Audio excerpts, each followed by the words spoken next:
Today we finally build our first roller coaster and finish up the maintenance area for our river rapids. I'm Mostly Average Matt, and this is Planet Coaster Hackberry Hills.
to the live portion of today's video. I feel like I've done a lot of work, and there's not a lot to show you, but we do have some good news. We do have a new roller coaster that you just saw being finished. So we'll take a ride on that, even though it's going to change a lot before it's actually completed. But first, as we have been doing, we are taking a look at our river rapids ride. We did some more work to the maintenance area. We added some general clutter around the back. We also added a wall, a bigger retaining wall to hold the land back and give us a little bit more space for our water tanks, which I think turned out pretty nice. There is quite a bit of clutter. We also added in some control panels. I don't necessarily know why you need control panels, but I'd assume maybe for some pumps that are located somewhere in here for some type of reason that I don't necessarily know why. We got some rope here, just assuming that this ride you would need some rope. There's rope on the boats themselves, so that's just like extra rope. And then just some scaffolding. Just kind of looks like it's there. No one really uses it, but it's just there to help hold up the wall and whatnot. We also reduced the height of this wall in the back, and I think it makes it look much better. Still pretty high. You can barely see over that except at some of the corners, but I don't think that'll be really much of an issue. And then in the middle of it, everything just kept kind of flowing to me. We expanded our maintenance crane thing here, so there will be an access point for maintenance only. This will be blocked off. We'll put some type of fake gate or something there, and if they ever need to remove, or they bought a new boat or something like that, they'd bring the truck in here, back it down, put it under the crane here, which would be pretty tight, but they could do it. They're not going to do it too often, so I don't think it's that big of an issue. Have the crane lifted up, then they can either put it on the conveyor belt or put it down into the maintenance holding area to inspect it further. Then I ran into a problem where I was trying to figure out what I needed to do with the terrain here, so I added another retaining wall. I thought that looked really good, but then that created a problem for over here, so we duplicated our maintenance shed. So instead of having just one over here, we added a second one over here, and this one we actually put a staff building in, so the staff, you've probably already seen them walk in and walk out, which is pretty cool. We'll restrict that a little bit later once we start getting into some of the management features of it. I do need to take out these things, but that's alright. That's alright for now. The idea though, the maintenance people, they can go in here, they can go in the top here if they wanted to, and then most of these types of rides, well, I guess I can't really speak for these types because I've never actually worked on one of these, but for like log flume rides, in a setting like this where you have a big conveyor belt lift or something, there is a way to walk around and walk under it. So the idea is they can, whatever way they go in, there's some stairs that will go around the back and it will lead them out this side, and that's how they will get to this side of the conveyor belt to work on some of the boats. Also got a nice little door here for maintenance just to pop out and be right on the conveyor belt. They could also come up on this staircase, jeez, and have no problems there. This staircase, just strictly here to, if they need to move the boat that they're hauling, if they need to push from the one side to get it centered a little bit more, just to give them a little bit another area that they can have extra people at. But overall, this area I'd been struggling with getting stuff done on the River Rapids ride, and it was such a relief to have this just start to flow and ideas to start coming in to be able to do it. We also did some lighting, which I haven't done a lot of that, so yeah, I'm really happy with this. We're nearly done with this maintenance area and can start working on the other bottom portion of this attraction, hopefully in the next few episodes. But we got a brand new, massive wooden roller coaster here. We went through a couple different versions of this wooden roller coaster, uh, but I definitely coaster because this is a wooden roller coaster. It does not like the frame rates that it's trying to give, so we're gonna try and only talk when we're stationary here. But when I first built it, I had it up. It said it was like 75 feet or something like that, and I was like, oh, that seems to be a pretty good height. I built it. The turn came around here, and it was right up, tucked against all the way down, and I really liked the look of it.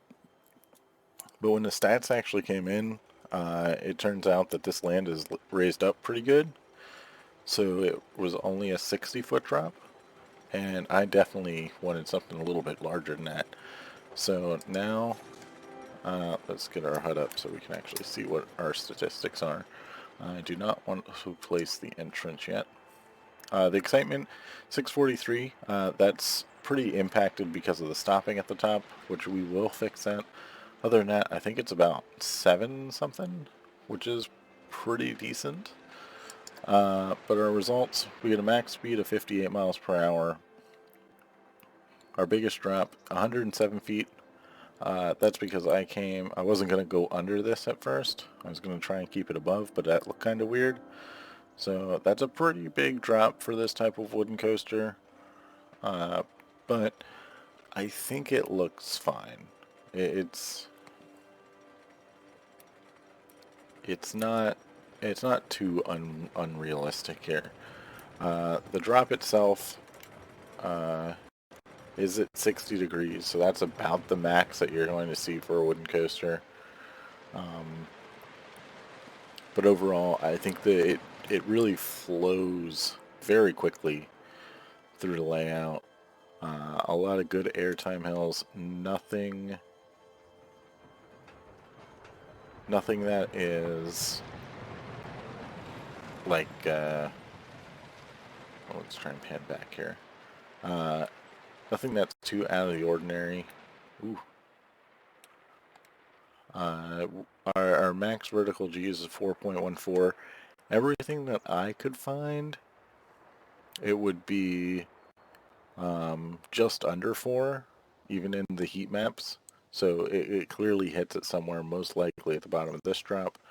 There's a couple other drops where it hits pretty heavy vertical Gs, but it's all pretty realistic for the most part. We did build it all out of the 4-meter, a very weak version of the 4-meter method. I didn't want to put a whole ton of time into this. Plus, it's supposed to be a classic wooden coaster, so there's not a lot of turns, not a lot of need for it. We really just needed it for this turn at the bottom. Really, any of the turns. This back turn we did a little bit, but that actually, I had to use that to connect the piece, so 4-meter method kind of broke there, but that's alright. There's a big awkward turn that's actually... This big awkward turn really needed it. This was pretty janky, so we did 3 times, or twice past with the 4-meter method, and that is now like butter smooth. And pretty much the rest of the ride here, we did a couple passes. These turns turned out really nice. The other thing that I got, we are set to have our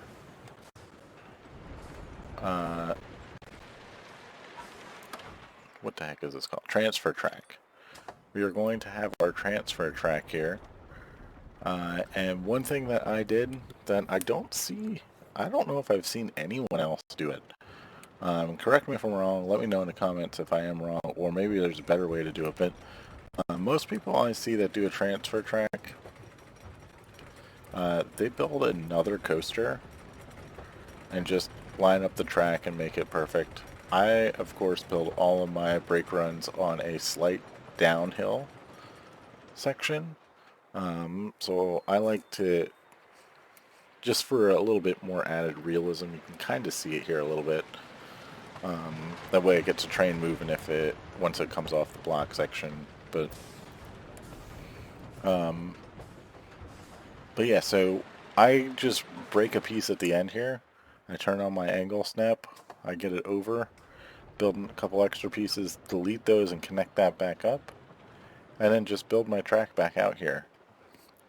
Make sure it's at the right degree, and then that prevents from getting all the stupid notifications saying this ride's incomplete, because there's no other way to turn those off to my knowledge. So you can ignore them, but I'm not about that. I like the management features of the game. So for me to have notifications about that really annoys me. So yeah, I think this turned out really, really well. I think it took me a little bit longer than I expected to build this. You also may be wondering, why did I build the layout so gosh darn large? Well, this is called Hackberry Hills, and the idea of this is to have a semi-terrain coaster type thing. It would look a little weird with all it's not just gonna have terrain at every little hill. That would just be unrealistic. There's no way that it'd be perfect, but maybe for one of these, the terrain is going to come up higher. It will most likely come up pretty high in this area.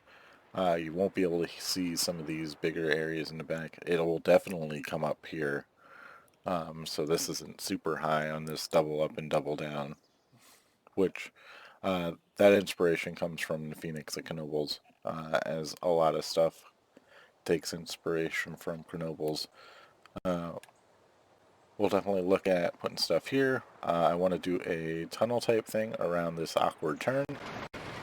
And this is strictly just for the people coming in. They get to see the coaster fly by as they are driving in for their day. Just to try and build some excitement. The idea, though, this is not going to be area that you're going to build.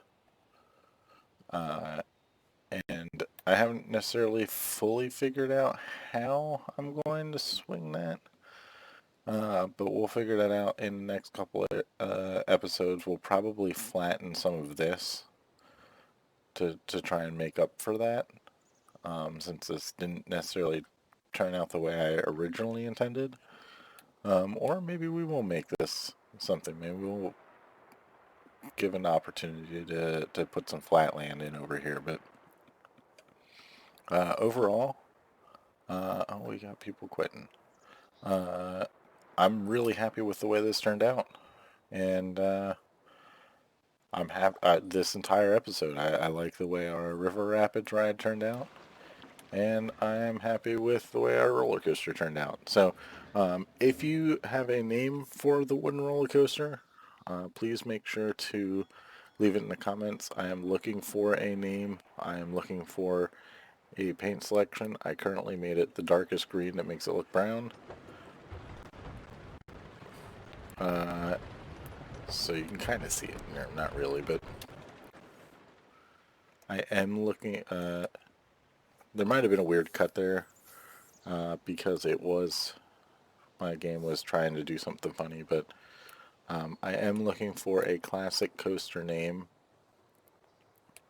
not something that's super overused, like Comet or Phoenix or something like that. But if you do have something, let me know in the comments, and I'll consider it for this build. I do have a couple other classic wooden coasters that I'm looking to build at some point, not for this park, that I will definitely get your names in if you leave them. So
but that is going to do it for our episode today. So thanks for watching. If you liked what you saw, make sure you leave a like. If you saw something I could have done better, make sure you leave it in the comment section. And if you want to find some more awesome Planet Coaster content, make sure you subscribe to my channel, Mostly Average Matt. So again, thanks for watching, and we'll see you in the next one. Later.